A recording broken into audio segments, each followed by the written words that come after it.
Ayun. So, good evening guys. Ngayon po ay August 1st, 2025 at Friday.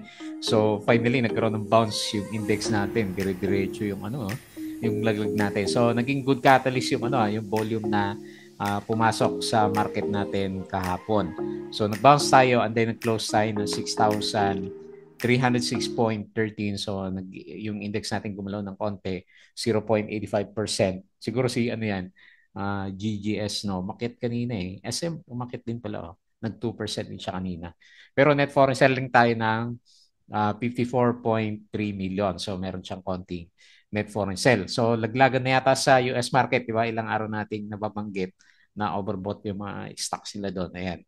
So, nag-start na yung profit taking or pwede rin naman sabihin natin kasi magti-take effect na yung siguro next week yun, no? Yung mga tariffs ni Donald Trump. Ayan, so tingnan natin. Mukhang malakas yung laglagan eh. Pati crypto, yari din yung mga cryptos natin. May mga nakikita ako na 8%, 7% na drop doon sa cryptos naman natin. Okay? So dito sa Philippine markets, medyo nag-bounce ng konti yung mga alaga natin. Konting galaw yung mga blue chips kasi medyo sobrang hina nga natin from the past 4 days of trading natin. So tapos dito sa mga trending stocks, ayan sila pa rin, Plus, Top, Web pa rin yung pinag-uusapan natin. Pero si Plus, nag-flooring yata to kanina, no? Alam ko nag-flooring siya eh. So marami na naman siguro na shakeout. And then nag-bounce siya. Nag-bounce siya. So ang laki ng bounce niya from flooring papunta dito sa current price niya kasi nag-up pa siya from yesterday ng 8.33%. Ayan, congrats po. Yung mga nakasalo kaninang umaga at malakas. Kailan talaga malakas yung loob mo eh. Sumalo ng mga ng mga laglagan. So, nanguna siya dito at 8.33%, di ba, yung close. And then, meron siyang 216.55 million net foreign buy. So, second day na merong bumili sa kanya. Ewan ko kung yun yung mga share buyback na ginagawa niya. Samantalang kahapon, di ba, walang gustong bumili. Ayan, so nag-bounce na yung alaga natin na si Plus.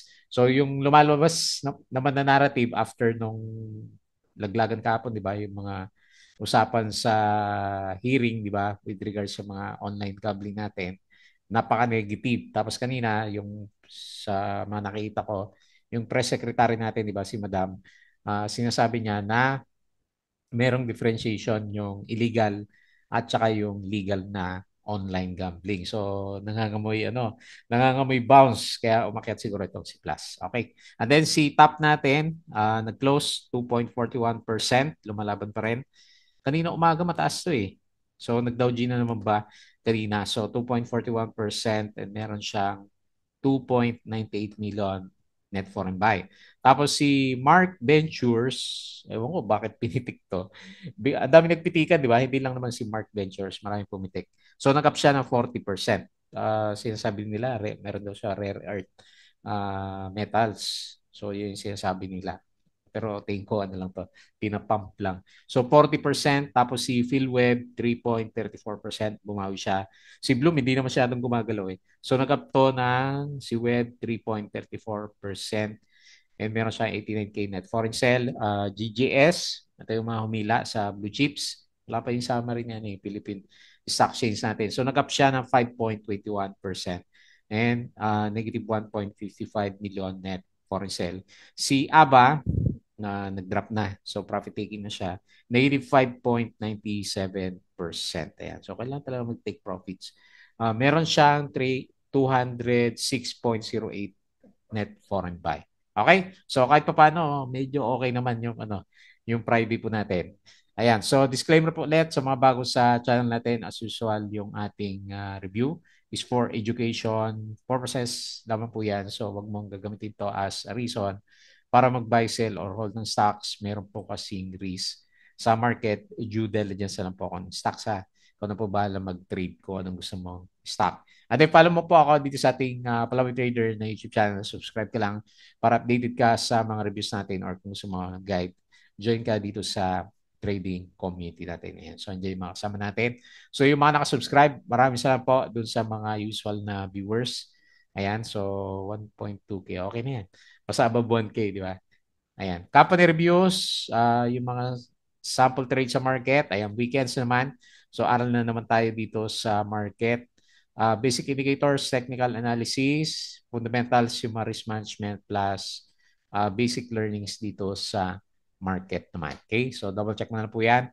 Sa crypto, follow mo lang ako dito sa ating Palavi Trader. Crypto ko to para sa mga play to earn games or meme coins natin. Pero ngayon medyo pangit yung, yung cryptos natin. Social media, Facebook account na Palavi Trader. Ayan, follow mo na lang po para updated ka sa mga posts natin or dito sa Facebook page na Palavi Trader. Break pick yung mga articles natin sa local market and Twitter. Wala pa rin yung summary ni Philippine Stock Exchange eh. Yun ang inaantay kong lumabas. Puro videos to. Ba't ba puro videos na lang to si Twitter natin. Okay, so anyway, punta lang tayo dito sa summary ng mga blue chips. Okay, so medyo lumaban ng konti. So nag-up tayo ng 0.85% sa index and meron tayong negative 54.3 million net foreign sell. Okay, so nanguna si GGS. Umabot yata ito ng 6 o 7% kanina. Ayan. So, malakas. Ano kayo meron dito? So, GGS URC magkasama. Si GGS nag-up ng 5.24%, si URC 4.41%, and then GT Cap 3.42. Ayan. Maraming malalakas yung bounce. Dito naman sa losers, nako tumuloy na si pullback na talaga si Converge. Negative 4.36 si Converge. SMC minus 2.64, Pure Gold minus 2.5, Metrobank minus 2.02%. Okay? Pero parang mas marami yung mga mapula dito sa listahan natin. Foreign funds sold. Ito yung mga binenta. Ayan. So, yung mga tatanong kung ano yung take ko kay Plus, ayan, dito po sa video natin na to. Ayan. Panoorin mo na lang. So, basta ako, ang inaano ko lang nandiyan si GSIS. Ayan. Kasama natin malulugi si GSIS niya. Foreign funds sold, BDO, BPI, East, West, Security Bank, PSE, ASEN, FGen, Meralco, CNPF, PPC, AC, Costco, GGS, Ali Double Dragon, dito Cebu, Pure Gold, Robinsons Retail, at saka si OJP. So, foreign funds bought, AUB, Metrobank, APFPH, SGP, DNL, MI, Monde, Aboites, AJ, DMC, ERITS, MEG, Globetel, Converge, ICT Mac, STI Plus, 7, APX Nickel, at saka si PX. Okay, si Plus, Pagcor first up, revenue up 14% o $1 billion na driven by gaming and license fees.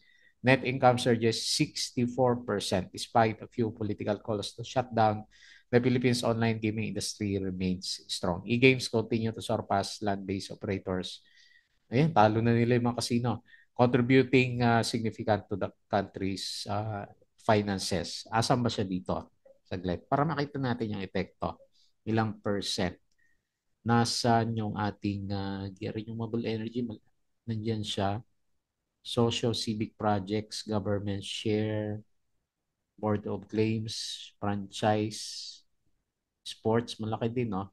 Nasaan dyan yung gaming natin? Ayan.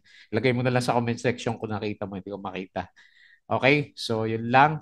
Tapos, Razons ICT secures 30-year deal to operate Indonesia's Batu Ampar Port. Del Monte Limited records net profit 10.9 million USD. So, laki, no? 500 million. In 2025, ICT Joint Venture Science Agreement, AC Globe. The Philippines Competition Authority has approved partnership between Ayala and Mitsubishi. Ayan, yeah.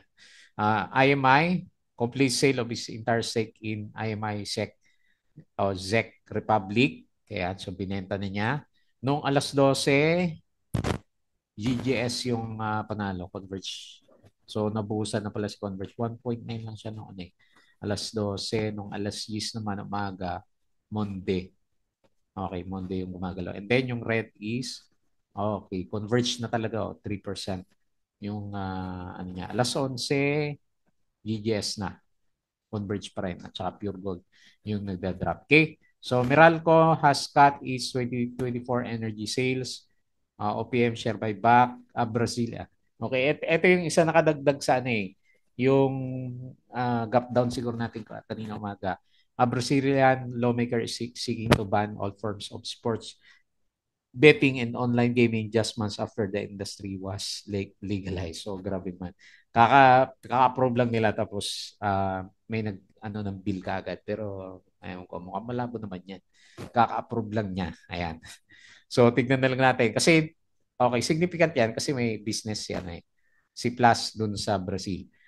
President Trump's tariffs deadline called a market rally. So yan na yun. Yung nakikita natin na drop ng kanilang indices. Ayan. Kagabi, hirap na rin siya. Oh.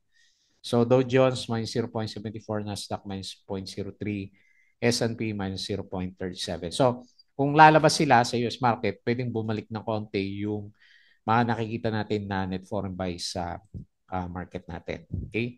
So kasi nandun sila eh. Malakas yung market nila. Okay po. So August na naman, ayan, yung mga gusto ng guide sa trading sa market.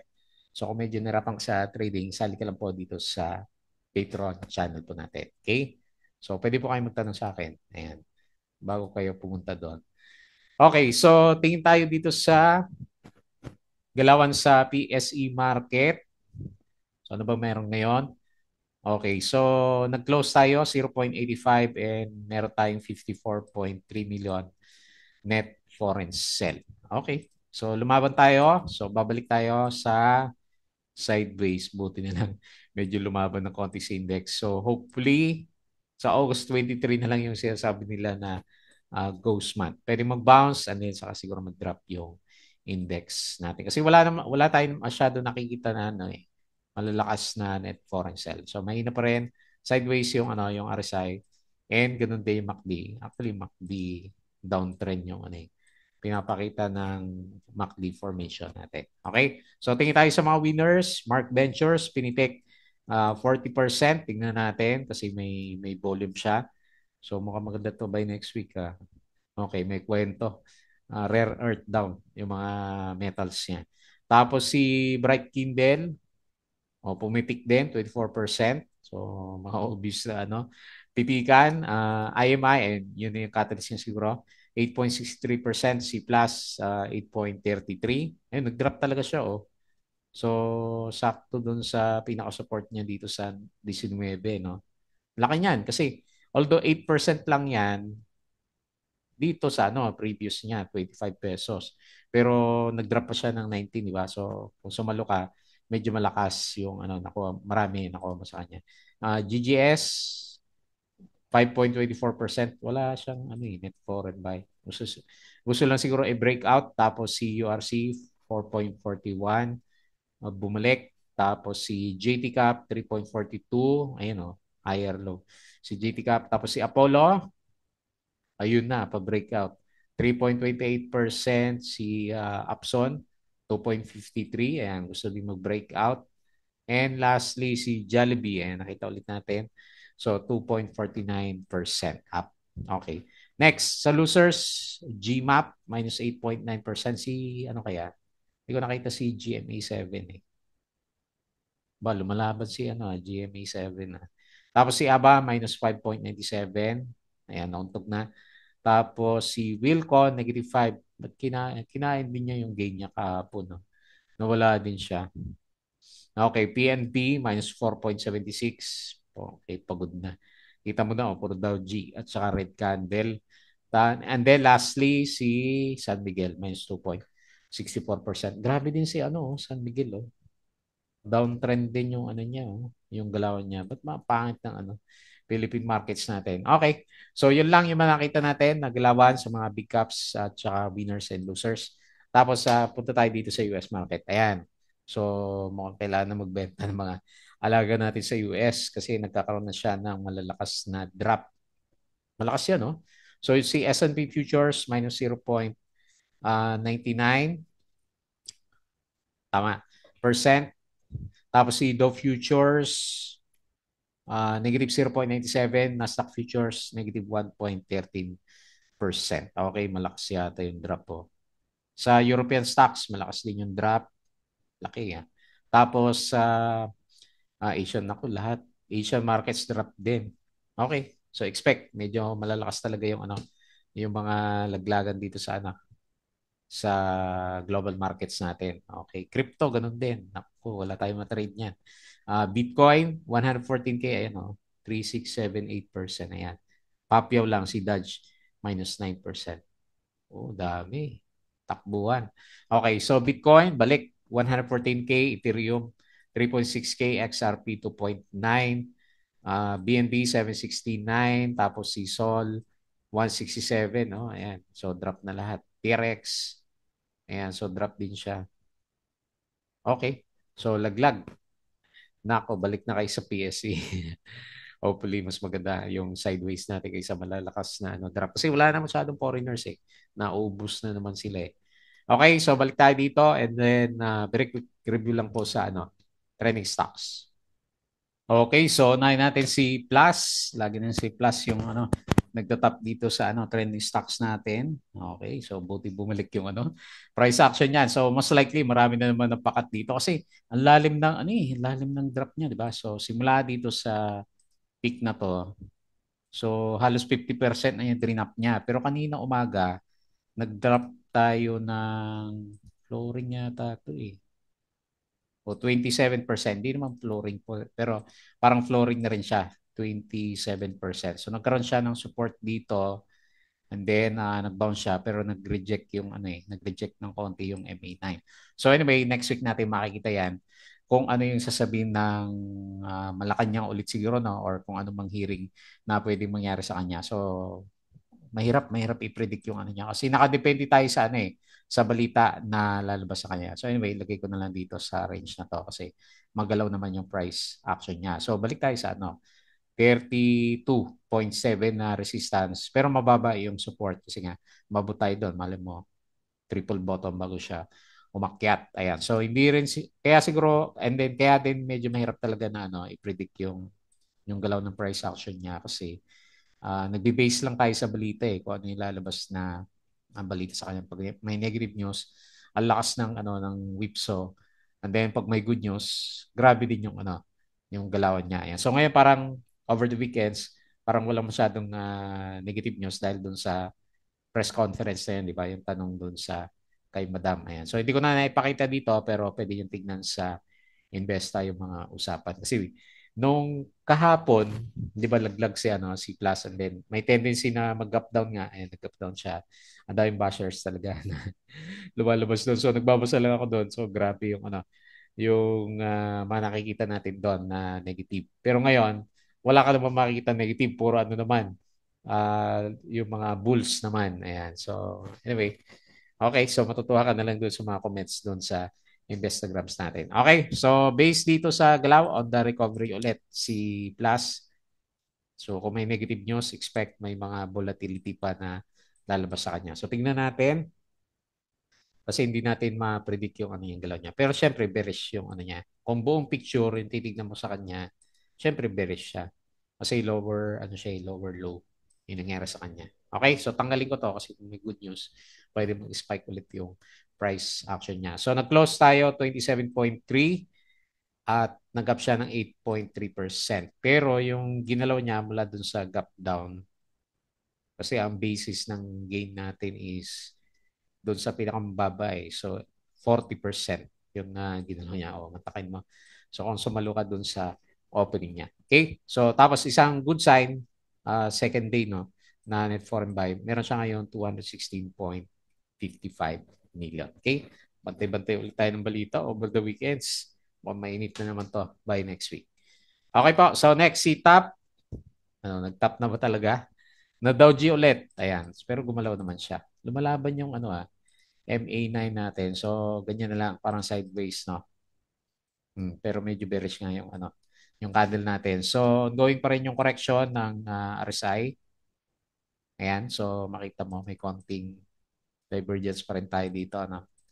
Saka pa crossover yung ano, MACD formation na rin. So, nag-close tayo kay top 1.7 at 2.41%. So, net foreign buy siya 2.98 million. Wala siyang bagong balita eh. Pero based dito sa galawan niya, pwede rin naman kasi consider na kasi lumalaban talaga siya eh. Para siyang flag formation na malaki. 'Di ba dati meron siyang dito, may mga flag siya dito na ano, pinakita last time or pwedeng ganito yung drawing mo sa kanya. Parang flag din. Ayan. Parang yung nakikita natin dyan sa bandang taas. Tapos flag din to, di ba? Umali mo flag din to. So, tingnan natin. So, So, pwede may optimism hanggat hindi nababasag yung support dito sa 1.5. Okay po. Next, Mark Ventures. So, rare earth metals daw. Meron daw to. Kasi hindi man yung mga rare earth metals natin, di ba? Mga madalas pag-usapan. Especially sa China, di ba? Okay, so kaya siya pinitik. Lakas ng galaw niya. Nag-pullback pa to no? May pullback siya dito na laki din, no? 13%. So, mga 15% siguro. 12% yung rebound niya. Ayan. So, strong yung niya. Strong yung 5-minute chart. Okay, lumalaban siya. So, tingnan natin. Baka meron pa isang araw to bago mag-pullback siguro to. Ayan. Konting ingat na lang kasi marami tayong nakikita, di ba? Sino Bright Kindle gumagalaw. Yung mga price, yung mga penny stocks natin. So, support is, ito, medyo malaki yung range niya. Support is 0.63 and 0.75 yung pinaka-peak niya. Ito. So, meron tayong reference dito na channel para sa kanya. So, 0.7, 40%. Grabe naman.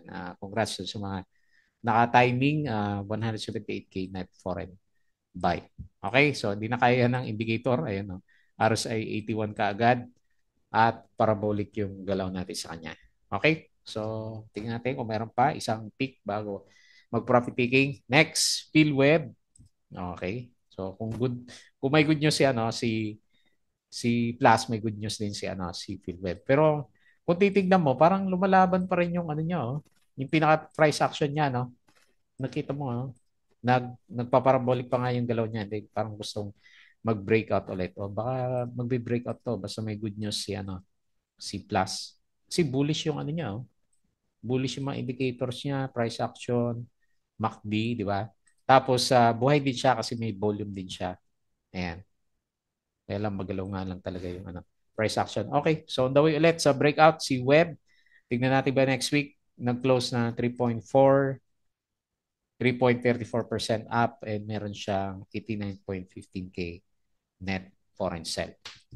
Okay, next. GGS. Okay, so lumalaban si parang GGS ha.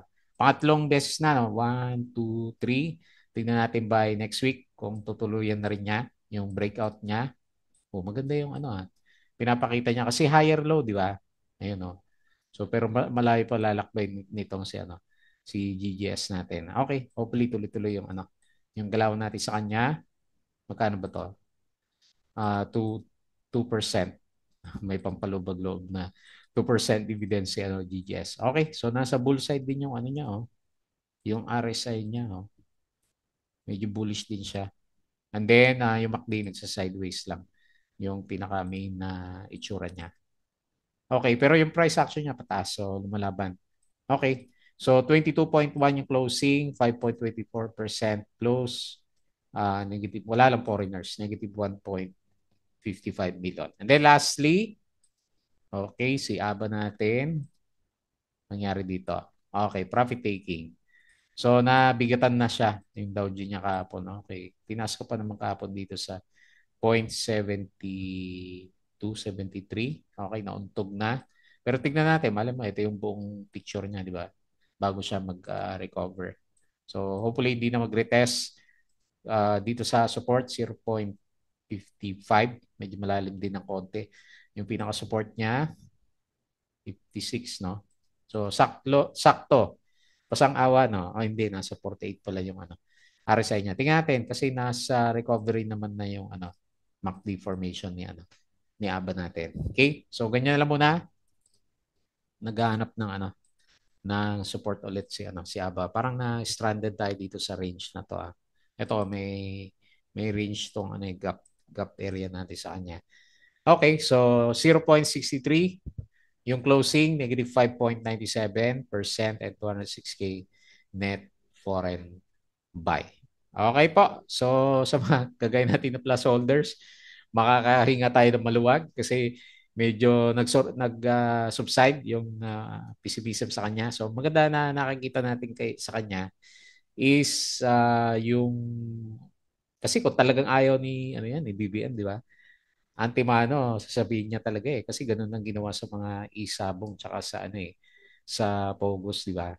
Tapos ang sinasabi, 'di ba, yung kay Madam yung kanina nakita ko sa Facebook na explanation, yung Isabong hindi tinanggal kaagad kasi hindi daw nagbabayad ng tax. Ganun din si Pogo. Ayan. So tingnan na lang natin by next week.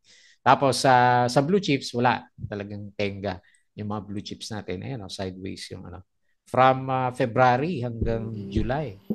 Grabe yung sideways ng market natin. Okay po. So yun na lang muna. Enjoy the weekends. Baka time close. Please don't forget to subscribe dito sa ating channel. Join ka sa group guys. Kung gusto mong guide. Tama-tama August.